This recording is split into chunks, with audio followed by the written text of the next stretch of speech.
You ever notice how the same people who benefited from public assistance are the same ones who act like welfare is some sort of moral failure? Yeah, let's talk about the presidents who cashed in and then closed the door behind them. Ronald Reagan, he literally made a boogeyman out of the welfare queen. And we all know who that caricature was supposed to represent: Black single mothers.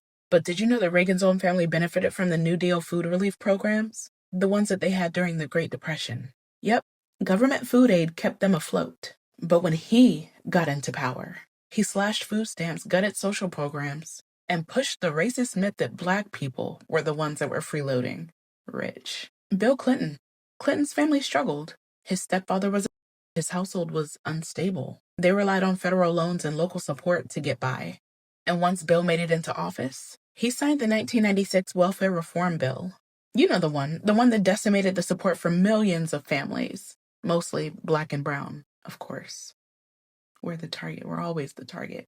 He claimed that it would end dependency.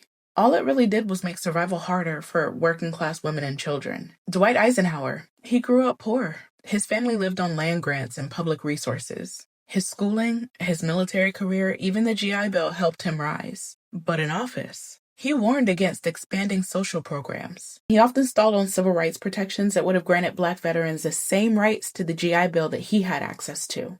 Donald Trump. Let's be real, Trump was propped up by taxpayer money in more ways than one.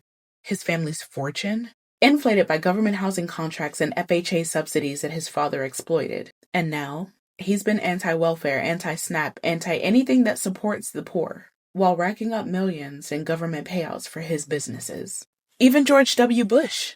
The Bush family empire was built off of oil subsidies, tax loopholes, and government connections. But his administration pushed work requirements for welfare recipients and reduced access to housing assistance, all while his cronies cashed checks off of FEMA contracts and post-war reconstruction scams. So the real welfare kings, they wear suits, they pass budgets, they sign bills. And when it's their families, their farms, their companies, it's called a subsidy. But when it's your grandmother trying to get groceries, all of a sudden it's a national crisis. Welfare isn't the problem, the double standard is.